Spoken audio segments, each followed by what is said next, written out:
तो नहीं बोलूंगी वो कैसे पैलेस्टीन का 50 मीटर्स का फ्लैग मार्च निकालते हैं चंद्रभागा से गंगा तक।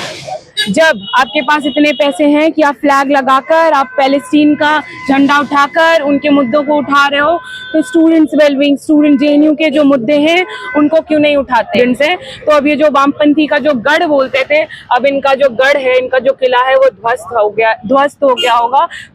गया है। आपने देखा होगा कि कैसे आरएसएस। नमस्कार, मैं जेएनयू में खड़ा हुआ हूं और जेएनयू वो गढ़ है जहां राष्ट्रवाद की विचारधारा को लेकर एबीवीपी काम कर रही है। और अब छात्र संघ के चुनाव होने वाले हैं, लेकिन पिछले 55 सालों का इतिहास रहा है कि एबीवीपी यहाँ पे अच्छा प्रदर्शन करती आ रही है लेकिन जीतती नहीं है। लेफ्ट का गढ़ ये रहा है। हमने देखा है कि किस तरीके से बीते दशकों में यहाँ पे नारे लगे, राष्ट्रवाद के खिलाफ नारे लगे, भारत को तोड़ने के नारे लगे। वहीं एबीवीपी का जो बढ़त है 10 साल के अंदर, हम देखते हैं कि एबीवीपी ने अच्छा काम करा है। यहाँ पे एबीवीपी के साथ छात्र जुड़े हैं। उपाध्यक्ष के पद के लिए चुनाव लड़ने वाली तान्या कुमार जी हमारे साथ हैं। मैडम, क्या मुद्दे रहेंगे, क्या आपका विजन रहेगा एबीवीपी का? अखिल भारतीय विद्यार्थी परिषद वो संगठन है जो हमेशा छात्र हितों, राष्ट्र हितों के लिए काम करते आई है। अखिल भारतीय विद्यार्थी परिषद जब जेएनयू में जीत कर आई है, आपने देखा होगा कि क्या क्या काम किया है। देखा होगा कि कैसे बराक हॉस्टल अखिल भारतीय विद्यार्थी परिषद के मैनिफेस्टो में था, जो कि साकार होके आपके सामने रियलिटी में भी एग्जिस्ट कर रहा है। आपने देखा होगा वाईफाई फैसिलिटीज जो है जेएनयू में, वो भी अखिल भारतीय विद्यार्थी परिषद के मैनिफेस्टो में था और वो भी फिर से रियलिटी में लोगों को देखने को मिली जब जॉइंट सेक्रेटरी के पोस्ट पे 2025 में वैभव मीणा जी जीत कर आए।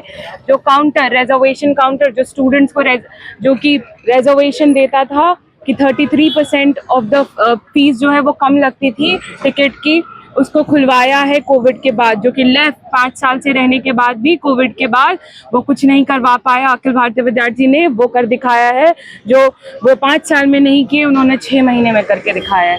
और अखिल भारतीय विद्यार्थी परिषद आती है तो वो छात्र हितों पे काम करेगी, वो छात्र के मुद्दों पे काम करेगी, वो जेएनयू के स्टूडेंट्स के मुद्दों पे काम करेगी, हॉस्टल्स के मुद्दों पे बात करेगी, मेस के खाने की क्वालिटी के बारे में बात करेगी, लाइब्रेरी एक्सटेंशन के बारे में बात करेगी। आप देखेंगे कि जो जेएनयू की लाइब्रेरी है उसकी सिटिंग कैपेसिटी कहीं ना कहीं बहुत कम है।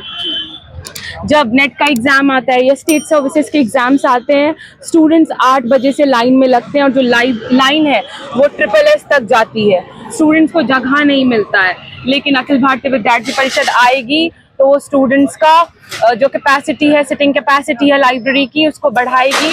आप देखोगे कि एक जो सेंटर है, जो भी बड़े बड़े सेंटर्स हैं उसमें कम से कम एक बैच में 100 बच्चे होते हैं, लेकिन जो पूरे सेंटर की जो सिटिंग कैपेसिटी है सेंटर की लाइब्रेरी की, उसमें 50 लोग भी एक बार तो नहीं आ सकते, और अगर 25 लोग भी साथ बैठते हैं तो सफोकेशन होती है।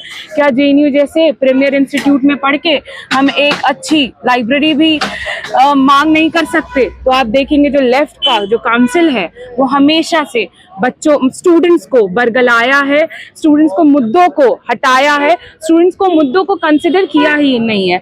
लेकिन अखिल भारतीय विद्यार्थी परिषद वह संगठन है जो कि यूनियन में ना भी रह के उतने काम कर जाती है जो कि यहाँ पे लेफ्ट के लोग जो काउंसिल में होने के बाद भी नहीं करते।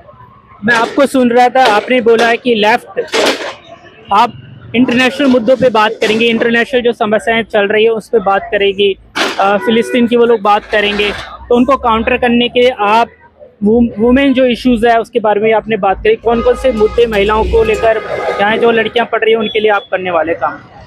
मैं आपको बताना चाहूंगी कि कैसे एक जो लेफ्ट का ही जो पार्टी है, मैं संगठन तो नहीं बोलूंगी, वो कैसे पैलेस्टीन का 50 मीटर्स का फ्लैग मार्च निकालते हैं चंद्रभागा से गंगा तक।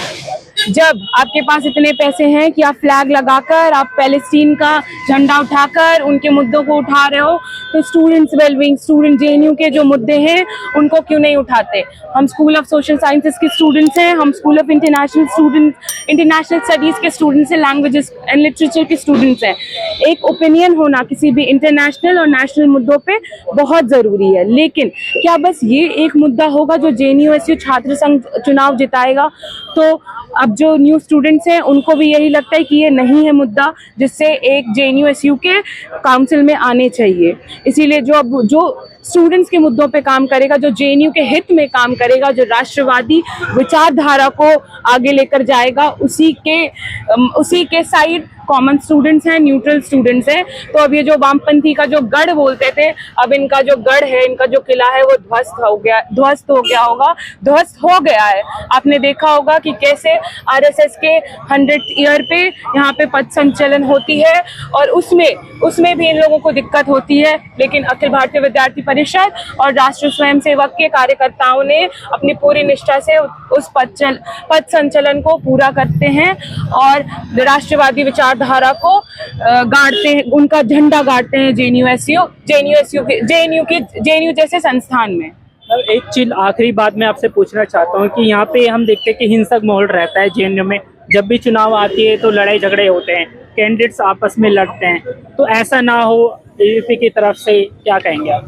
मैं आपको ये बोलना चाहूंगी कि अखिल भारतीय विद्यार्थी परिषद वो संगठन है जो वायलेंस को हमेशा कंडेम करता है और जो वायलेंस में कभी नहीं रहता।